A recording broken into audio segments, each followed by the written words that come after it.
오늘 이 말씀은 우리에게 참 많이 알려져 있는 말씀이죠. 성경 기자 야고보는 책의 첫머리에서 이렇게 시작을 하고 있습니다. 1절 말씀을 보시면은 야고보라는 사람이 이 글을 쓰기 시작하는데 누구에게 글을 쓰냐면 하나님과 주 예수 그리스도의 종 야고보는 자기 이름을 쓴 거죠. 자기 이름으로 야고보는 누구에게 쓰냐면 여러분 한번 눈으로 한번 보시겠습니까? 누구에게 쓴다고 되어 있습니까? 흩어져 있는 12지파에게 문안하노라, 이렇게 말씀을 이어가고 있습니다. 사도 바울도 그렇고요, 야고보도 그렇고 항상 이렇게 성경을 앞부분에 보시면은 문안하는 인사 내용이 있습니다. 여러분, 문안하는 인사 내용도 그냥 쓰는 게 아니라는 걸 여러분 아셔야 돼요. 왜냐하면 제가 설교 원고를 쓸 때도요, 어떻게 한번 시작을 하면 좋을까 상당히 고민을 하고 씁니다.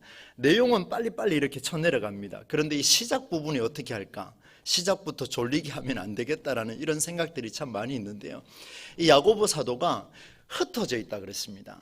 그냥 동부 제일교회에 편지하노라, 어떤 특별한 교회에 편지하노라 이렇게 쓰지 않고 흩어져 있는 이 유대인들에게 쓰고 있다, 이렇게 표현을 담고 있어요. 이 말씀이 무슨 말이겠습니까? 이유는 잘 모르겠지만, 오늘 제가 조금 이따 설명을 드리겠는데요, 이유는 잘 모르겠지만 흩어져 있다는 것은 유대인의 삶이 뭔가 압력을 받고 있다는 겁니다. 한 곳에 모여서 예배드리는 것이 아니고 뿔뿔이 다 흩어져 버렸는데 12지파가 다 흩어져 버렸습니다. 그 말은 유대인들의 삶이 내부적으로 또 외부적으로 상당한 고통 중에 있었다는 것을 알 수 있습니다. 조금 설명을 드리자면, 외부적으로는요, 이 기독교 신앙을 갖고 있는 그리스도인들의 삶을 지켜보고 있는 이 외부적으로 일어나는 어떤 일이 있었냐면, 소위 정통 유대교를 믿는 자들에 의해서 이 기독교 신앙을 가지고 있는 사람들이 박해를 당했습니다. 정통 유대교에 있는 사람들이 너네는 사입이다 라는 소리를 하면서 계속해서 박해를 가했습니다. 그런데 여기만 있는 것이 아니고 이방인들까지요, 타종교를 믿고 있는 이방인들마저도 이 정통 유대교를 비난하는 게 아니고 기독교 신앙을 갖고 있는 사람들을 비난했습니다. 그러니까 보십시오, 정통에도 욕먹고 사이비에도 욕먹고 오독할 데 없는 이런 엄청난 신앙의 고통과 압박을 받았던 사람이 누구냐면 이 흩어져 있는 12지파 사람들이었습니다. 사실상 순교의 신앙을 살아야 했던 그런 삶이라고 해도 과언은 아닐 겁니다. 그리고 문제는요, 내부적인 일입니다.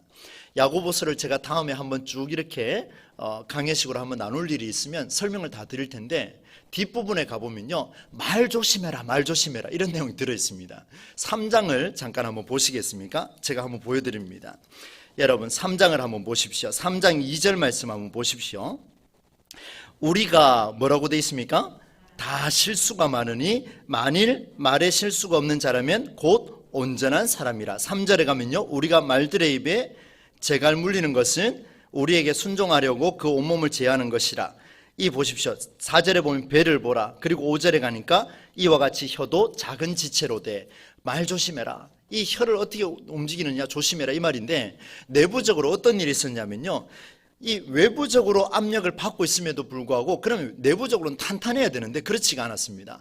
내부적으로는요, 서로 비난을 하는데 어떻게 비난하냐면, 너 가진 거 별로 없지 않냐, 너 신앙 그렇게 오래 해보지 않았지 않냐, 뭐 가난한 자를 차별하고요, 다툼과 분쟁이 있고 소위 말 잘한다라고 하는 사람들이 말 못하는 사람들에게 얼마나 이 심하게 삶을 힘들게 했는지 모릅니다. 정말 삶이 지쳐버렸죠. 완전히 흩어져 버린 그런 삶의 모습이 이 12지파 사람들의 모습이었습니다.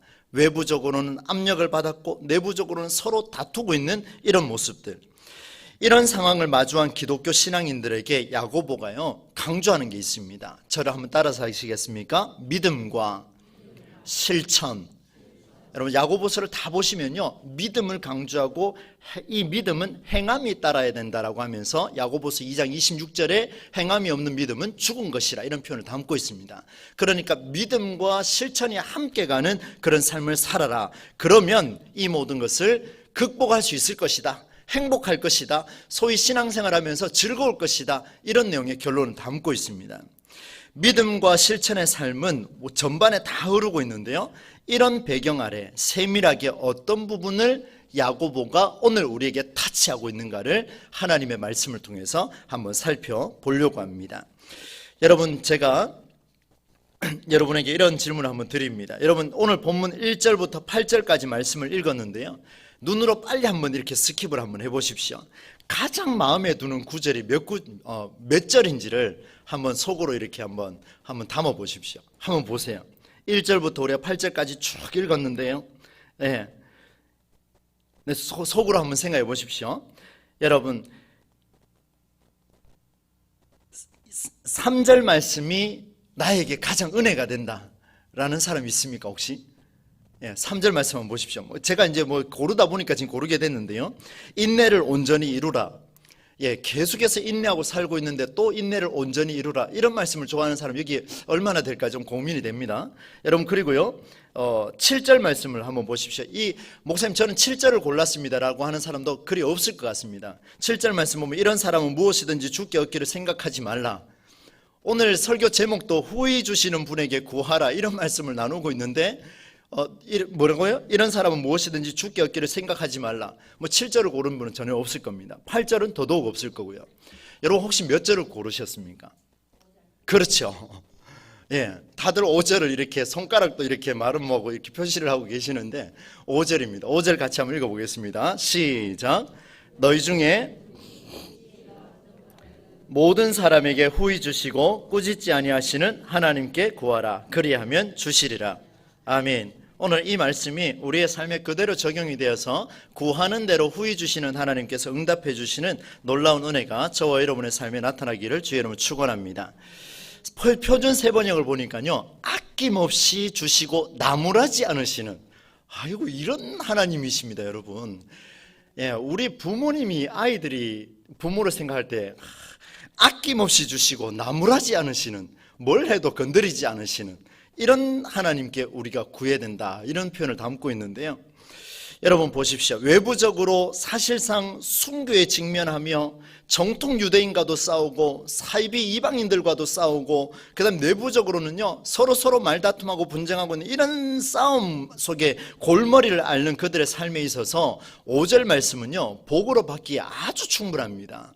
우리 교회가 분쟁이 없는 교회라서 저는 참 감사하게 생각하는데요, 여러분 우리 교회도 이 5절 말씀에 복이 주어진다면 얼마나 감사한 일이겠습니까? 정말 감사한 일이죠. 그런데 여러분 굉장히 특이한 장면이 등장합니다. 왜냐하면요, 이 5절 말씀을 야고보가 쓰기까지 2절, 3절, 4절이 전제 조건이 되어 있다는 것을 알아야 합니다.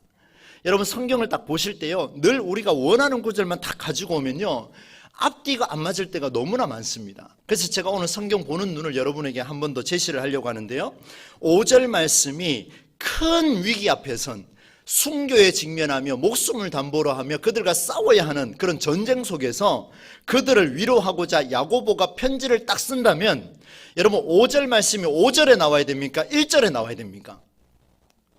상식적으로 생각했을 때 그들에게 복을 먼저 선언해야 되는 게 정상 아니겠습니까?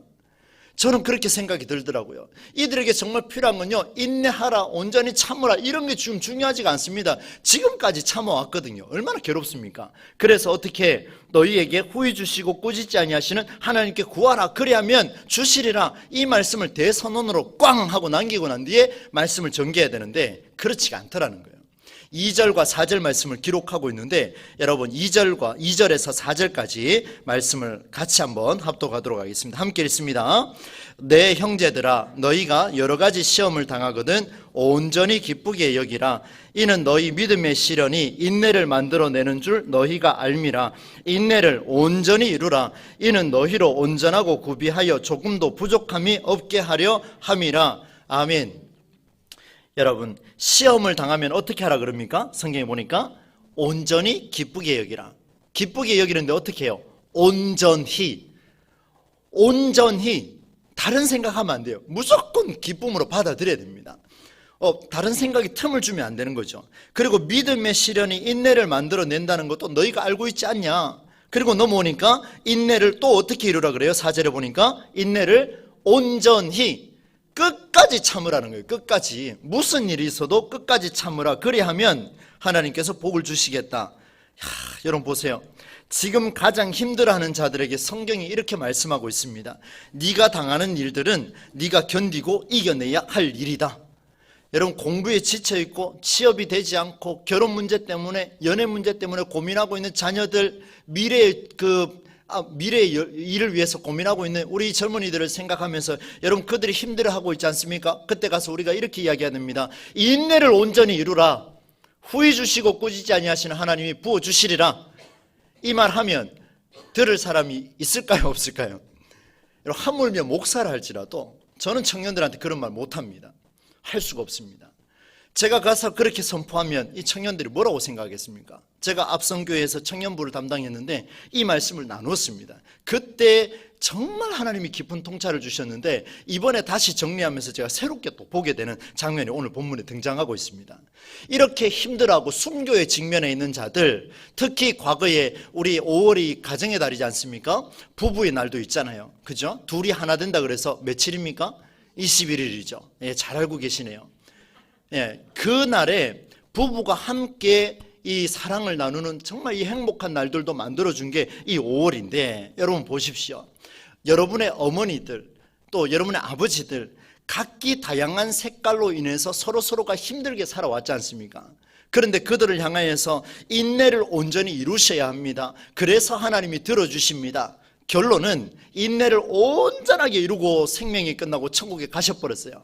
그런데 그 복은 누구한테 옵니까? 자식들에 와야죠. 그런데 자식들의 모양을 보니까 어떻습니까?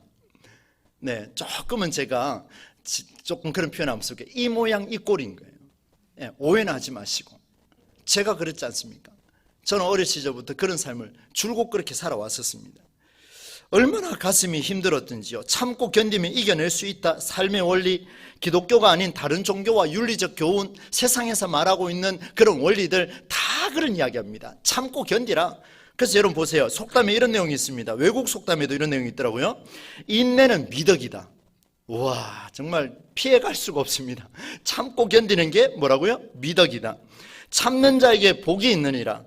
의를 위하여 박해받는 자가 복이 있다. 많이 들어보셨죠? 어디에 나옵니까? 마태복음 5장 8복 중에 마지막 8복이지 않습니까? 예수님도 그런 이야기 하셨어요. 또 하나 찾아보니까 인내는 천국의 열쇠다. 끝난 거예요 그냥 이제. 인내 안 하시면 천국에 갈 수 있습니까 없습니까? 이 말대로 하자면 못 가는 거죠.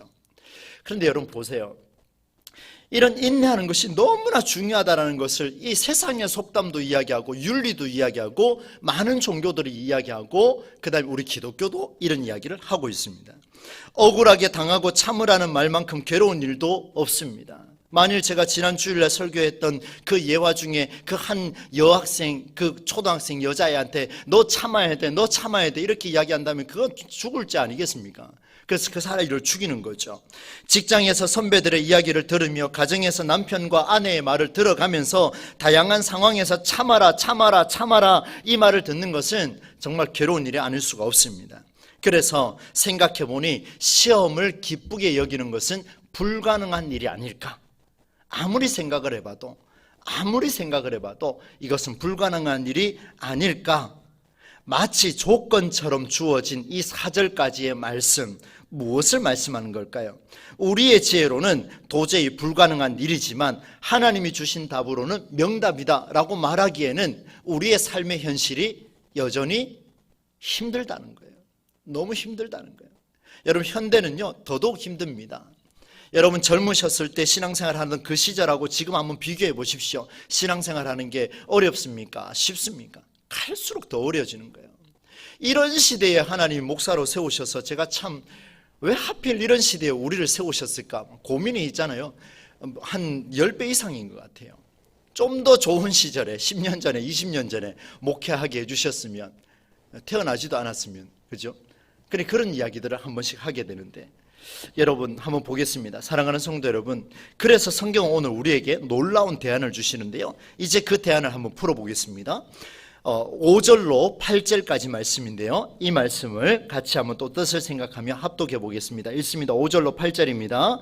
너희 중에 누구든지 모든 사람에게 후히 주시고 꾸짖지 아니하시는 하나님께 구하라. 그리하면 주시리라. 오직 믿음으로 구하고 조금도 의심하지 말라.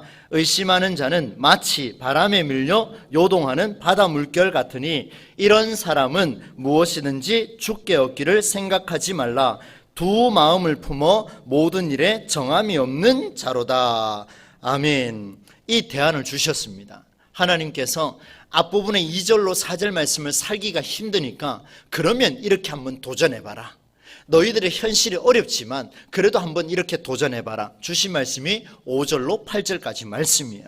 내용을 정리하면 이렇습니다. 구하라 그리하면 주실 것이다. 믿음으로 구해라 의심하지 말라. 마치 바람에 밀려 요동하는 바다 물결처럼 흔들흔들거리지 마라. 의심하는 자는 주께 얻기를 생각하지 마라. 다시 말하면 끝까지 신뢰해라. 하나님을 끝까지 신뢰해라.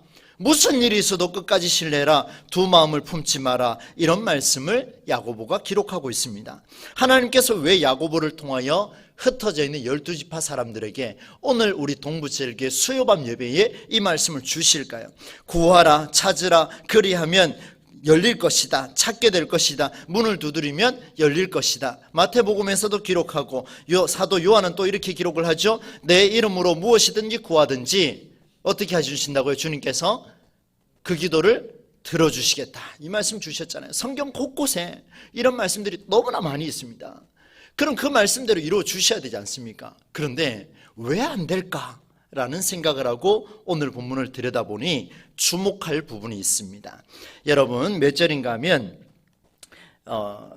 6절의 중간 부분에 보십시오. 마치 바람에 밀려 요동하는 바다 물결 같은 자가 어떤 자입니까?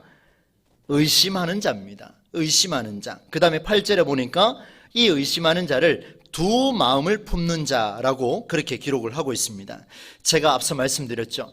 조금 전에 시험을 당할 때 온전히 기쁘게 여기고 인내를 이루는 것은 사실상 불가능한 일이다 라고 말씀드린 것은 여러분 무엇을 전제로 했기 때문에 이런 말씀을 드렸겠습니까? 무엇을 전제로 했기 때문에 살아봐도 잘 되지 않더라.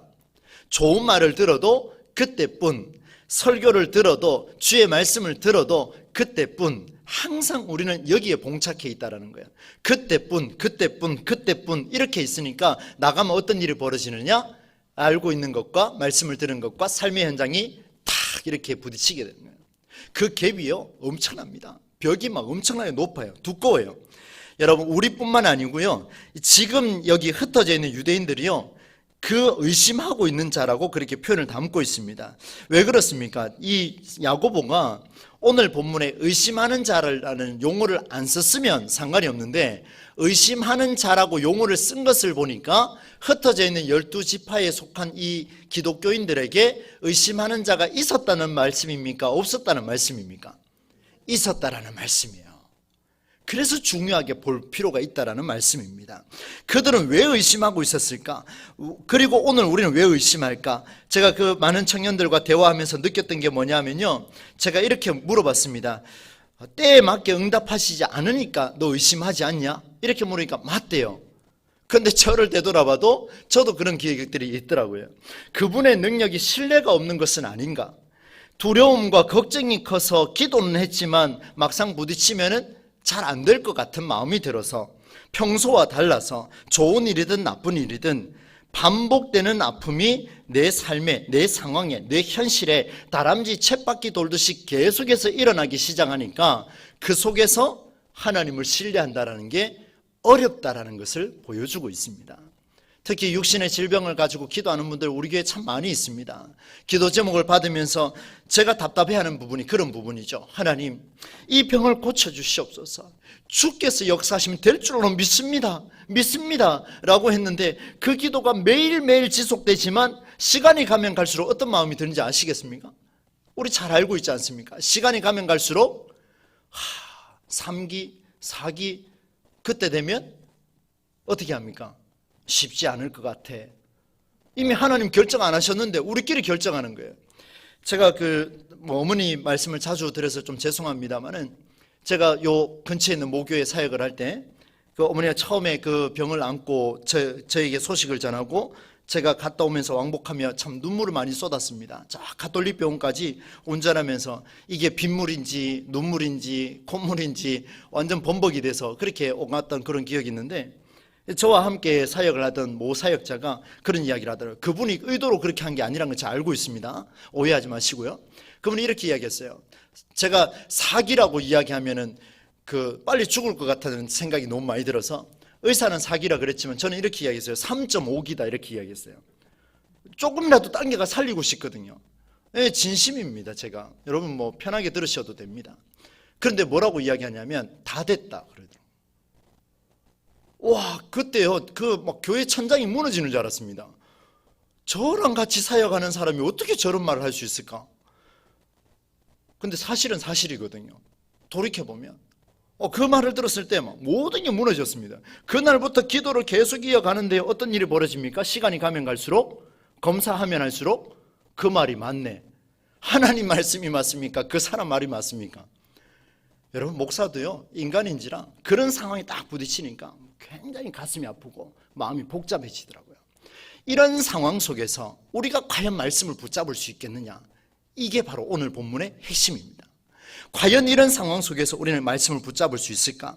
때로는 체념하고 받아들이거나 때로는 아니면 이게 안 되니까 무시해버립니다. 나름 대안을 제시하기는 하지만 그것도 문제 해결에 대한 대안이 되지가 않습니다. 그런데 성경은 보니까 당시 어떤 교회도 어떤 공동체도 어떤 가정도 어떤 신앙도 모두 박해라고 하는 그들은 박해였지만 오늘 우리 시대 우리에게는 여러 가지 상황 속에서 반복되는 다람쥐 쳇바퀴처럼 우리를 힘들게 하는 그런 상황들, 그들은 박해고 우리는 그런 상황들, 이런 틀에서 벗어나지 못하고 있기 때문에 성경은 우리에게 말씀하고 있더라는 겁니다. 왜요? 성경이 그것을 가리켜서 시험이라고 그렇게 표현을 담고 있기 때문에 그렇습니다.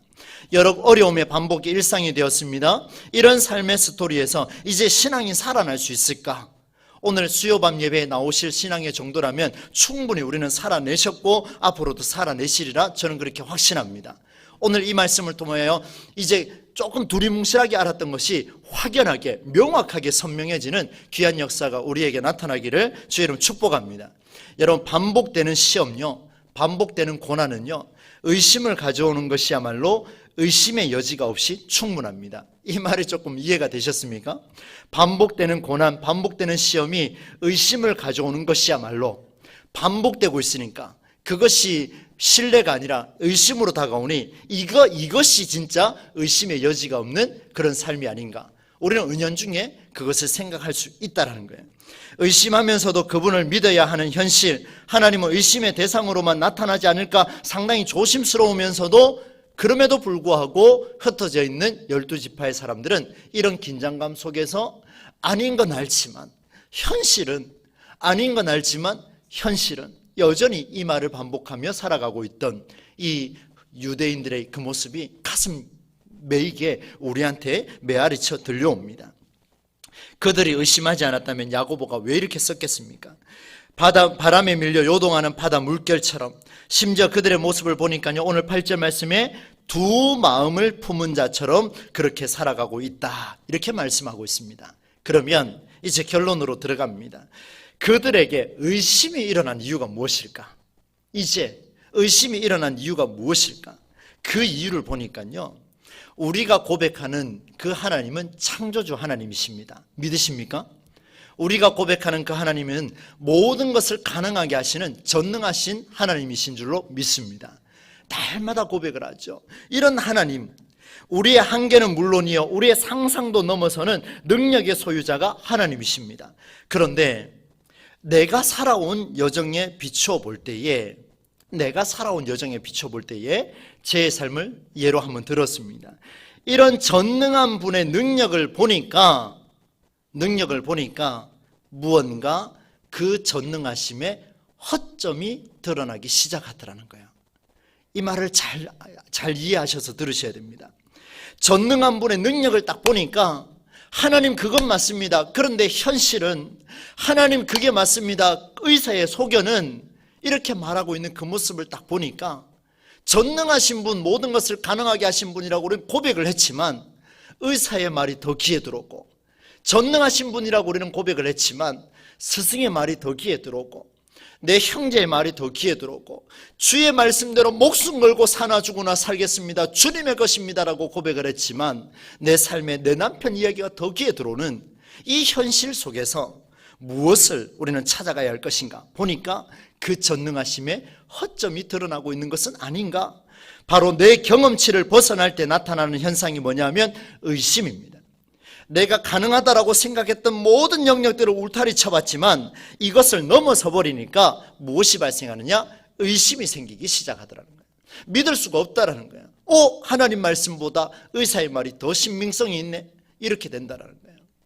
당연한 이야기겠죠. 의술은 의사가 하는 거니까 당연한 이야기입니다. 그런데 이런 유형들이 모든 상황에서 펼쳐지더라는 거예요. 열심히 준비해서 공부했습니다. 시험이 조금 못해서 떨어졌어요. 그런 청년들하고 또 대화를 해보니까 참 기가 막힙니다. 그 말씀이 없어요. 하기 전에는 뭐라고 저한테 이야기하냐면 문자로 와요. 목사님 내일 시험 칩니다. 알고 있다 이놈아. 기도 많이 해주세요. 기도 많이 하고 있다. 열심히 해라. 이렇게 제가 이제 답장을 주고받습니다. 그러면 이 친구가 가서 열심히 시험 쳤을 거 아닙니까? 공부를 열심히 하니까. 근데 시험 떨어졌어요. 공무원 시험에. 그래서 제가 물어봐요. 괜찮냐? 괜찮습니다 목사님. 제가 공부를 좀 덜 했는데요. 시험 치기 전에는 하나님이 해주실 것이라 믿고 공부하러 시험 치러 들어갔는데 끝나고 나버리니까 하나님 온데간데 없어요. 놀라운 사실은 뭔지 아십니까? 합격하면은 감사한 건 봉투 들고 와요. 떨어지면 심각합니다. 우리의 신앙은 아닌가? 오늘날 젊은이들이 누구의 신앙을 본받았습니까? 상당히 생각해 봐야 할 대목이 아닐까? 그렇게 생각합니다. 저는 제 자식이 시험이 떨어졌을 때 감사한금 할 수 있을까? 쉽지 않을 것 같더라고요. 그러나 한번 도전해 보려고요. 감사한금 하라는 얘기가 아니고요. 잘 들으셔야 됩니다. 하라는 얘기가 아니고 우리의 이 신앙의 현실이 아닐까? 야고보가요 정확하게 봤습니다. 정확하게 보고 이걸 말하고 있습니다. 허점이 보이기 시작하니까 그 대상을 인정하고 신뢰하는 것 모든 것이 하나씩 하나씩 무너집니다. 그러니 의심할 수밖에 없습니다. 그러니 교회에 오는 것이 무슨 이유로 오는지를 모르니 젊은이들도 계속해서 교회를 떠나기 시작하더라는 거예요. 이유가 불분명하니까요. 다시 말하면 잘 들어보십시오. 이런 논리를 하나님께 적용하니까 그것이야말로 하나님을 믿는 것이 아니라 우상을 숭배하는 것과 같다. 설명을 조금 더 드립니다. 다시 말하면 나는 살아계신 하나님을 모든 상황에서 믿고 있는가? 아니면 내가 만든 하나님을 믿고 있는가? 이 질문에 우리는 스스로 답할 때가 되었습니다. 야고보의 간절한 요청이 들어있고 오늘 주님께서 이렇게 결론을 내리시죠. 7절과 8절 말씀 같이 읽습니다. 시작. 이런 사람은 무엇이든지 죽게 얻기를 생각하지 말라. 두 마음을 품어 모든 일에 정함이 없는 자로다.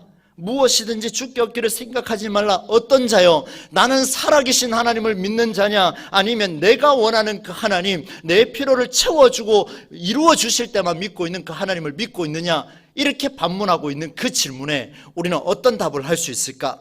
나는 모든 상황 속에서 하나님을 믿고 있습니다라는 답을 내릴 수만 있다면 감사한 일지인데, 그렇지 않다면 다른 것을 신뢰하거나 다른 말을 더 집중하고 있다면 이런 사람은 무엇이든지 죽게 얻기를 생각하지 말라.